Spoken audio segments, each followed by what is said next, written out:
আসসালামু আলাইকুম রহমতুল্লাহি অবরকাতুহু। সম্মানিত দর্শক, বর্তমান প্রধানমন্ত্রী জনাব তারেক রহমান সাহেব অতি সম্প্রতি ঢাকা বিশ্ববিদ্যালয়ে একটি অনুষ্ঠানে বক্তব্য দিয়ে এসেছেন। এটি কোনো সার্বজনীন অনুষ্ঠান ছিল না, না ছাত্রদলের কোনো প্রোগ্রাম, না বিশ্ববিদ্যালয় কর্তৃপক্ষের ঠিক ওইরকম কোনো প্রোগ্রাম বা সার্বজনীনভাবে তাকে বরণ করে নেওয়ার মতো যে একটা অবস্থা, ওটা হয়নি। আংশিক একটা অনুষ্ঠান হয়েছে, সেখানে তিনি কিছু হৃদয়গ্রাহী বক্তব্য দিয়েছেন। তার শিক্ষামন্ত্রী ছিল এবং ছাত্রদলের যারা নেতৃবৃন্দ ছিল। এই বিষয়গুলো নিয়ে আলোচনা করব। এই ভ্রমণটি আমি প্রথমে বলে নিই, এটি সর্বাঙ্গীন সুন্দর হয়নি এবং এটির যে প্রতিক্রিয়া আগামী রাজনীতিতে নেতিবাচক হবে এবং এতে করে প্রধানমন্ত্রীর যে সম্মান মর্যাদা বাড়েনি। কেন বাড়েনি সেই বিষয়গুলো আলোচনা করব। তার আগে ঢাকা বিশ্ববিদ্যালয়ের প্রেক্ষাপট বলে নেই। এই বিশ্ববিদ্যালয়ে কখনোই আইয়ুব খান ঢুকতে পারেনি। মোহাম্মদ আলী জিন্না এই বিশ্ববিদ্যালয়ে ঢুকে অপমানিত হয়েছেন, লাঞ্ছিত হয়েছেন এবং এই বিশ্ববিদ্যালয়ে তার একটা বক্তব্যকে কেন্দ্র করে ৫২'র ভাষা আন্দোলন, এই বিশ্ববিদ্যালয়ে কেন্দ্র করে সেই ৫২'র ভাষা আন্দোলনের পর এই যে রাজনীতির অবস্থা অস্থিতিশীল হলো, ওটা আর পাকিস্তান পুরো জমানাতে নিয়ন্ত্রণ করা যায়নি। ওই বিশ্ববিদ্যালয়ের ক্যাম্পাসের খুব কাছাকাছি গভর্নর হাউস, কিন্তু গভর্নর কখনো টিএসসির ধারে কাছে আসতে পারেনি। না মোনায়েম খান, না আজম খান, কেউ পারেননি। ইয়াহিয়া খান, টেক্কা খান, আইয়ুব খান কেউ পারেননি। ওই বিশ্ববিদ্যালয় চত্বর, যে চত্বর থেকে বঙ্গবন্ধুর সৃষ্টি হয়েছে, সেই বঙ্গবন্ধু সেই বিশ্ববিদ্যালয়ে প্রধানমন্ত্রী হিসেবে, রাষ্ট্রপতি হিসেবে যেতে পারেননি।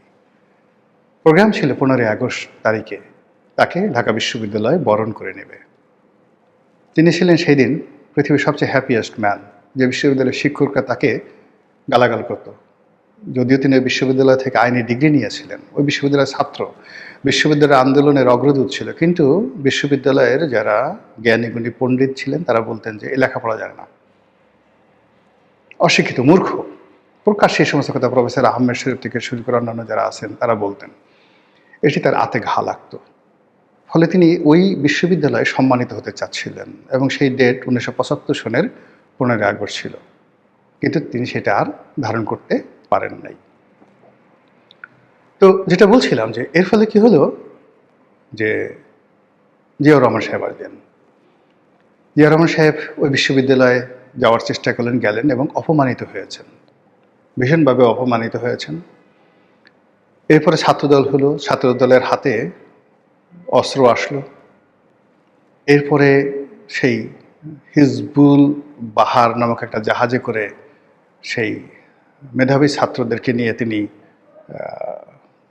নৌবিহারে গেলেন এবং এই যে বিশ্ববিদ্যালয়ে ছাত্রদলের অভিষেক নিয়ে পরবর্তীতে যা কিছু আছে, ওটা বিএনপিকে এখনও সেই যে নিরু অভি এদেরকে রিক্রুট করা, তারপরে সে হিজবুল বাহার বা এরকম একটা যে হজের জন্য তৈরি করা একটা বিলাসবহুল জাহাজ ছিল, সেই জাহাজ বা রাষ্ট্রীয় জাহাজ, সেই জাহাজে করে রাষ্ট্রপতি ঢাকা বিশ্ববিদ্যালয়ের ছাত্র নেতাদেরকে নিয়ে ঘুরছেন, এটা এখনও পর্যন্ত বিএনপির যে গ্লোরিয়াস টাইম, সেই গ্লোরিয়াস টাইমের মধ্যে নেতিবাচক আছে।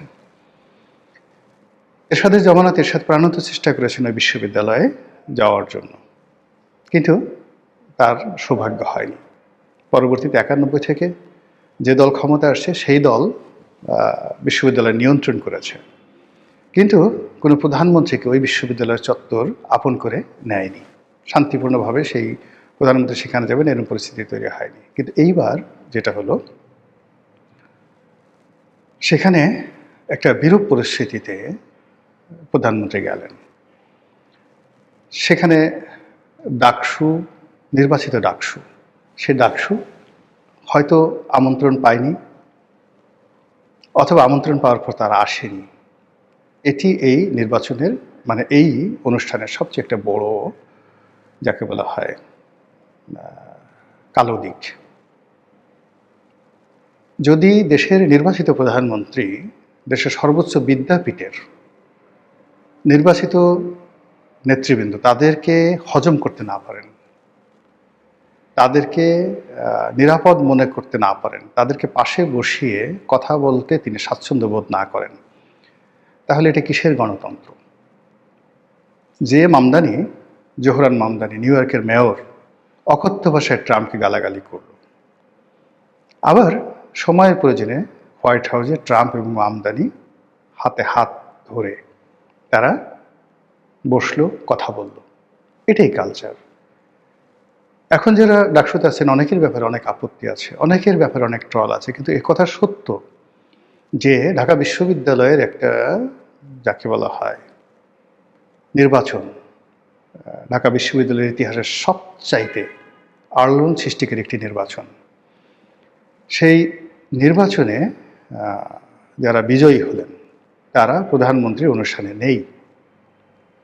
2 নম্বর হলো যে আগে যারা ডাকসুতে খুব জনপ্রিয় ছিলেন, যেমন আখতারুজ্জামান ছিলেন, মাহমুদুর রহমান মান্না ছিলেন, এমনকি ভিপি নুরুল হক নুরু ছিলেন, তারা তো এখন সরকারি দলে আছে। সবাইকে নিয়ে যদি প্রধানমন্ত্রী অনুষ্ঠানটি করতেন, এটি একটা ইতিহাস তৈরি হতো। কিন্তু সেটি না করে তিনি যেভাবে একটি খণ্ডিত অনুষ্ঠান করলেন, এটি আগামীতে তার জন্য, তার দলের জন্য, ছাত্র দলের জন্য একটা ভালো ফলাফল বয়ে আনবে না।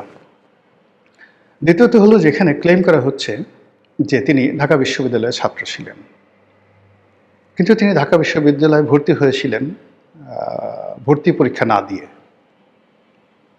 এখানে মোটামুটি বেগম খালেদা জিয়ার অনুরোধে তৎকালীন বিশ্ববিদ্যালয় প্রশাসন বিশেষ সম্মানে, মর্যাদায় জনাব তারেক রহমান সাহেবকে ভর্তি করানো হয়েছিল। তিনি অন্য সাধারণ মানুষের মতো ভর্তি পরীক্ষা দিয়ে এখানে ভর্তি হননি। 2 নম্বর হলে তিনি এখানে ক্লাসে নিয়মিত অন্য ছাত্রের মতো ক্লাস করেছেন, পরীক্ষা দিয়েছেন, এরকম কোনো নজির নেই। ওই বিশ্ববিদ্যালয়ে তার সঙ্গে যারা পড়েছেন কেউ বলতে পারবে না যে এই ক্লাসে আমি আর প্রধানমন্ত্রী পাশাপাশি বসেছি, এরকম কোনো লোক নাই। তবে হ্যাঁ, তিনি ভর্তি হয়েছিলেন ঢাকা বিশ্ববিদ্যালয়ে যে ডিপার্টমেন্টে ভর্তি হয়েছিলেন, সেই ডিপার্টমেন্টে তার 2-4 জন বন্ধুবান্ধব যদি থাকতো, তারা যদি সেই অনুষ্ঠানে স্মৃতিচারণ করতেন যে না ঠিক আছে, উনি ভর্তি হয়েছিলেন, ক্লাস করেননি, বা একদিন ক্লাস করেছেন, আমার পাশে বসেছিলেন, আজ তিনি প্রধানমন্ত্রী হয়েছেন, আমি খুব গর্বিত, এটা আরও সর্বাঙ্গীন সুন্দর হতো। কিন্তু যখনই কিছু ছেলে, কিছু মেয়ে, কিছু ছাত্র, কিছু ছাত্রী, যেমন রাস্তায় দেখা যাচ্ছে যে তারেক রহমান সাহেব যাচ্ছেন, কিছু একেবারে বালক বালিকা, তারা তারেক রহমান তারেক রহমান বলে স্লোগান করছে, দেখেই মনে হচ্ছে এটা একটা সাজানো। ঢাকা বিশ্ববিদ্যালয়ে কিছু ছেলে মেয়ে, তারা তারেক রহমান সাহেবকে মনে করছেন আমাদের ভাই, আমাদের সতীর্থ, দেখেই মনে হচ্ছে একটা সাজানো জিনিস। এই জিনিসগুলো ভালো হয়নি। আর এটা আসলে উনি, যাকে বলা হয় এত বিপুল ভোট পেয়ে, বিপুল সংখ্যাগরিষ্ঠতা নিয়ে মাত্র 70 দিন হলো ক্ষমতায় এসেছেন, তার কেন এই অল্প সময়ের মধ্যে ঢাকা বিশ্ববিদ্যালয়ে এই সময়টাতে এভাবে যেতে হবে? পুরো বিশ্ববিদ্যালয়ে তিনি যাবেন, পুরো বিশ্ববিদ্যালয়ে এটা হবে একটা, যাকে বলে গণসংবর্ধনা। বিশ্ববিদ্যালয়ে খেলার মাঠে তাকে সংবর্ধনা দেওয়া হবে। এটা একটা, যাকে বলা হয় বিশ্ববিদ্যালয়ের সিনেট একটা সিদ্ধান্ত নেবে। সিনেটের এখানে যাকে বলা হয় বিশ্ববিদ্যালয়ের যে কত সুন্দর সুন্দর প্রোগ্রাম আছে, এমনকি বিশ্ববিদ্যালয় তাকে ডক্টরেট ডিগ্রিও দিতে পারত, কোনো সমস্যা ছিল না, ডাকসু তাদের সঙ্গে থাকতে পারত। এটা এত সুন্দরভাবে সেলিব্রেট করা যেত। সেই সেলিব্রেশন না করে আমরা কেবলই মাত্র একজন নির্বাচিত প্রধানমন্ত্রীকে সেখানে নিয়ে গেলাম। এখন প্রধানমন্ত্রী আগে একটা কথা উনি বলেছেন, আমি এই কথাগুলো মানে পার্সোনালি মানে কাউকে বলা বা ছোট করা বড় করার জন্য নয়। প্রধানমন্ত্রী হলেন একটা ইনস্টিটিউশন, অনেকগুলো মানুষের কম্বিনেশন একজন প্রধানমন্ত্রী। তার ভাষণ লেখার জন্য বহু মানুষ আছে, তার খাদ্য তালিকা পরীক্ষা করার জন্য বহু মানুষ আছে, আরও অনেক কিছু আছে। তো এই জিনিসগুলো আমাদেরকে লক্ষ্য করতে হবে, এই জিনিসগুলো আমাদেরকে লক্ষ্য করতে হবে, এবং যাতে করে আমরা মানে যারা প্রধানমন্ত্রীর আশেপাশে আছি এমন কোনো কাজ করব না যাতে করে প্রধানমন্ত্রীর ইমেজ ক্ষুণ্ণ হয়। প্রধানমন্ত্রীকে বাংলাদেশে আনার আগে তার মা খুব অসুস্থ ছিলেন। সারা দেশ যখন সিসি করছিল যে একই ধরনের সন্তান, এখন তো তার দেশে আসার কোনো সমস্যা নেই। তারপর তার মা অসুস্থ, হাসপাতালে মৃত্যুশয্যায় মানে নিয়ে সারা বাংলাদেশ সেটা নিয়ে কিন্তু সিসি হয়েছিল। তখন তিনি কিন্তু একটা সত্য কথা বলেছিলেন যে বাংলাদেশে আসাটা তার একক সিদ্ধান্তের বিষয় নয়। তার এই সত্য ভাষণ বেশিরভাগ মানুষ পছন্দ করেছিল, অনেকে সমালোচনা করেছিল, কিন্তু বেশিরভাগ মানুষ মনে করেছিল যে এটাই বাস্তবতা। আবার তিনি যখন এলেন তখন সবাই ধরে নিল যে তার পথের বাধাগুলো দূর হয়ে গেছে। আবার তিনি এখন যে রাজপথ দিয়ে যাচ্ছেন, তিনি গাড়ি চালাচ্ছেন, তিনি পথের দুপাশে তাকে যে অভ্যর্থনা জানানোর জন্য দাঁড়াচ্ছেন, পথের মাঝে তাকে গাড়ি থামিয়ে তাকে গাড়ি থেকে নামতে বাধ্য করা হচ্ছে, অনেকের সঙ্গে তিনি সেলফি তুলছেন, অনেক শিশুর আবদার তিনি নিচ্ছেন। এই জিনিসগুলো একজন প্রধানমন্ত্রীর জন্য, একজন তারেক রহমানের জন্য, বিএনপির জন্য কতটা লাভজনক, অথবা এটি আসলে আদৌ দরকার আছে কিনা, বা এই জিনিসগুলো সঠিক কিনা, এই বিষয়গুলো কিন্তু যাকে বলা হয় আমাদের মাথায় রাখতে হবে। খুব যাকে বলে দুঃখ ভারাক্রান্ত, কিন্তু আমাদের ক্ষমতার চেয়ারটা কিন্তু ভালো নয়। আমাদের দেশের প্রথম রাষ্ট্রপতি, প্রথম প্রধানমন্ত্রী বা প্রধানমন্ত্রী পদে যারা আছেন, প্রথম থেকে আপনি চিন্তা করেন, খন্দকার মোশতাক, তাজউদ্দিন আহমদ, বঙ্গবন্ধু শেখ মুজিবুর রহমান, কারো স্বাভাবিক মৃত্যু হয়নি। এরপরে রাষ্ট্রপতি হিসেবে জিয়াউর রহমান, এরশাদ, কারো স্বাভাবিক মৃত্যু হয়নি। প্রধানমন্ত্রী হিসেবে বেগম খালেদা জিয়া এবং শেখ হাসিনা, কারোর ক্ষমতা পরবর্তী জীবন স্বাভাবিক যায়নি।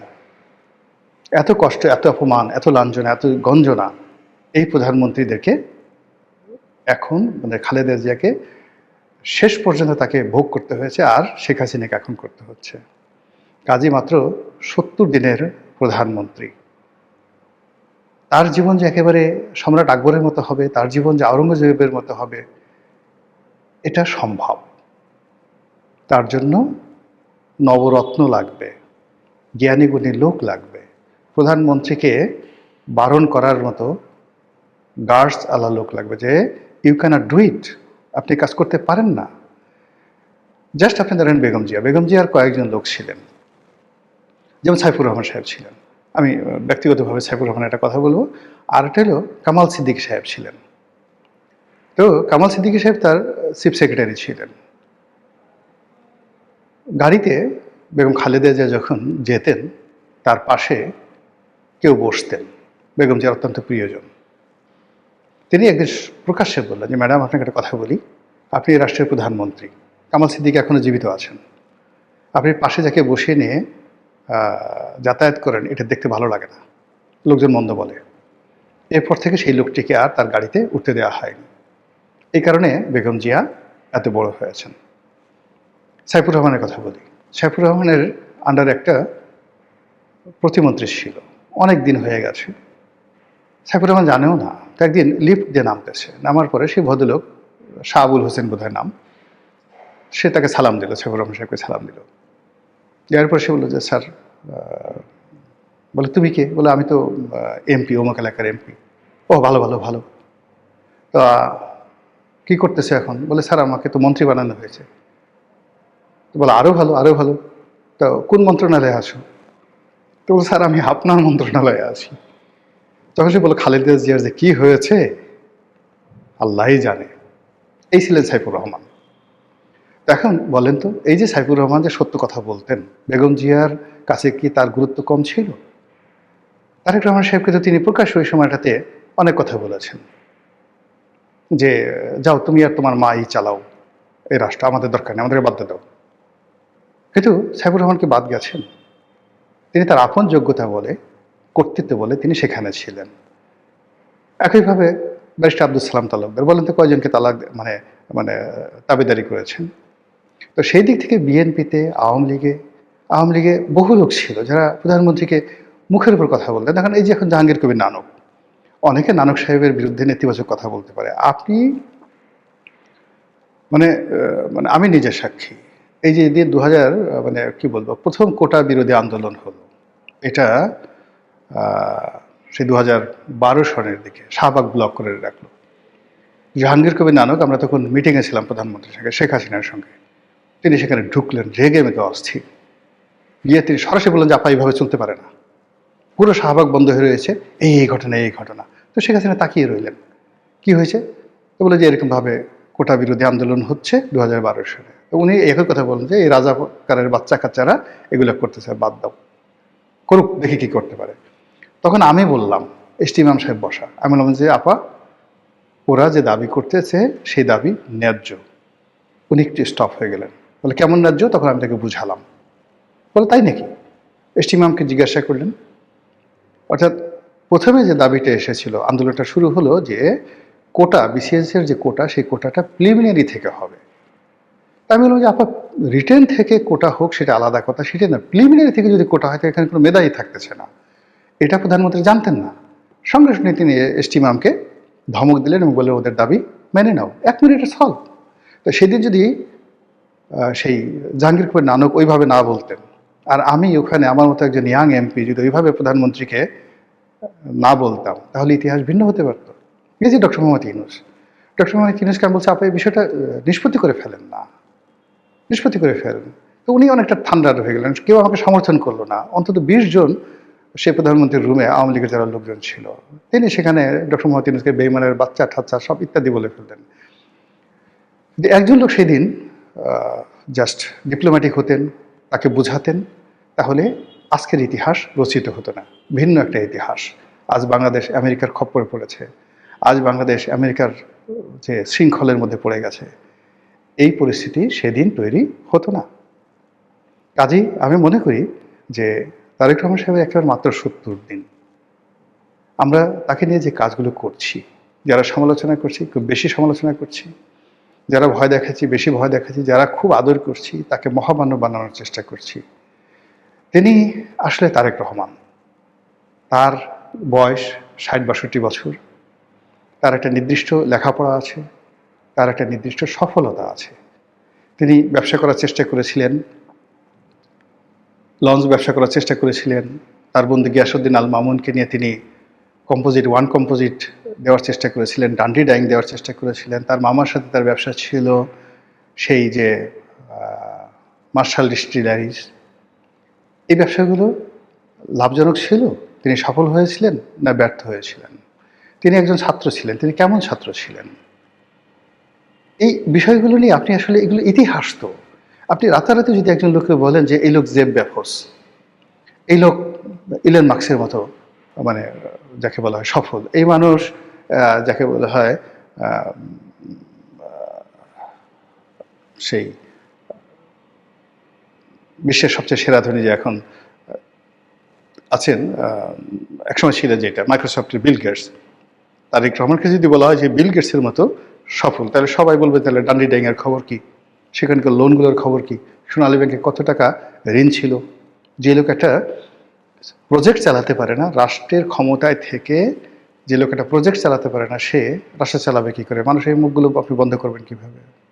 ঢাকা বিশ্ববিদ্যালয়ে গিয়ে আপনি তাকে মানে সমাবর্তী অনুষ্ঠান, যেমন দেখা গেল যে স্টিভ জবস, তিনি স্ট্যানফোর্ডের বিশ্বের অন্যতম শ্রেষ্ঠ ইউনিভার্সিটি স্ট্যানফোর্ডের ড্রপ আউট ছিলেন তারেক রহমান সাহেবের মতো। ওখান থেকে তার একসময় মনে হলো যে লেখাপড়া করে কোনো লাভ হবে না, ড্রপ আউট।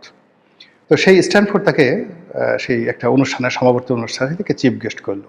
এখনও সেটা viral, one of the best speech. তো সেই ক্ষেত্রে স্টিভ জবস, যিনি যাকে বলা হয় অ্যাপেলের প্রতিষ্ঠাতা, তো তিনি কথা বলতে পারেন বিকজ তিনি অ্যাপেলের মতো একটা জিনিস প্রতিষ্ঠা করেছেন। মাইক্রোসফটের প্রতিষ্ঠাতা যিনি এই বিল গেটস, তিনিও ইউনিভার্সিটির ড্রপ আউট, কিন্তু তিনি বলতে পারেন তিনি সফল হয়েছেন, তিনি সফল হয়েছেন। এখন তারেক রহমান সাহেবকে আপনারা যে গ্লোরিফাই করবেন, তার আগে এই জায়গাটাতে দেখেন যে he was the best, he was the best player, he was the best student, he was the best businessman, he was the best politician. এই জিনিসগুলোতে আপনি যতক্ষণ না পর্যন্ত ইতিহাস রচনা করতে না পারবেন, ততক্ষণ পর্যন্ত তো ইতিহাসের কিংবদন্তি কাউকে বানাতে পারবেন না। জিয়াউর রহমানকে পেরেছেন, এর কারণে জিয়াউর রহমান সেনাবাহিনীর প্রধান ছিলেন, উপপ্রধান ছিলেন। পেরেছেন তিনি মুক্তিযুদ্ধে এত সেক্টর কমান্ডার ছিলেন, কারো মুখ দিয়ে তো স্বাধীনতার ঘোষণা বের হয়নি, তিনি পেরেছেন। দেশ যখন ক্রান্তিকালে পড়ে যাচ্ছে, মরে যাচ্ছে, তিনি সেখানে সেই ৭ই নভেম্বরের নেতৃত্বে এগিয়ে এসেছিলেন সাহস করে। তিনি তো এগোতে নাও পারতেন। তিনি তো এখন জেনারেল ওয়াকারের মতো, জেনারেল আজিজের মতো বসে পায়ের উপর বসে বসে থাকতে পারতেন। তো জেনারেল আজিজ বলেন, জেনারেল ওয়াকার বলেন, আইকেবি, ইকবাল করিম ভূঁইয়া ক্ষমতা এদের পায়ের কাছে তো গড়াগড়ি করছে। সেনাবাহিনীর অনেক লোক এদের হাতে পায়ে ধরছে, কিন্তু এদের সাহস হয়নি। কিন্তু জিয়া রহমানের তো সাহস হয়েছিল, এই জন্য সে কিংবদন্তি। এরপর তিনি রাষ্ট্র ক্ষমতা, মাত্র ৩.৫ বছরের রাষ্ট্র ক্ষমতা, সবকিছু কোর্স অফ অ্যাকশন চেঞ্জ করে দিয়েছেন। ফলে ইতিহাস তাকে স্মরণ করছে। আগে তারেক রহমানকে কিংবদন্তি বানান, তার অতীতের কোনো কিছু জিনিস নিয়ে তাকে কিংবদন্তি বানাতে পারবে না। কিংবদন্তি বানাতে পারবে না এখন, আজকে থেকে তিনি ক্ষমতায় গ্রহণ করেছেন, আজকে থেকে তিনি ভালো যে কাজগুলো করবেন সেটাকে দিয়ে আপনি তাকে কিংবদন্তি বানাতে পারবেন। নাটক দিয়ে, সিনেমা দিয়ে আপনি কখনো তাকে বানাতে পারবেন না। তো সেই অর্থে এই যে ঢাকা বিশ্ববিদ্যালয়ের এই জিনিসটি, এটা আমি একটা ডিসেন্ট, মানে যাকে বলে ভার্বাল নোট দিয়ে রাখলাম যে আগামীতে এই জিনিসটি বিএনপির জন্য ভালো ফলাফল বয়ে আনবে না। আসসালামু আলাইকুম রহমতুল্লাহি ওয়া বারাকাতুহু।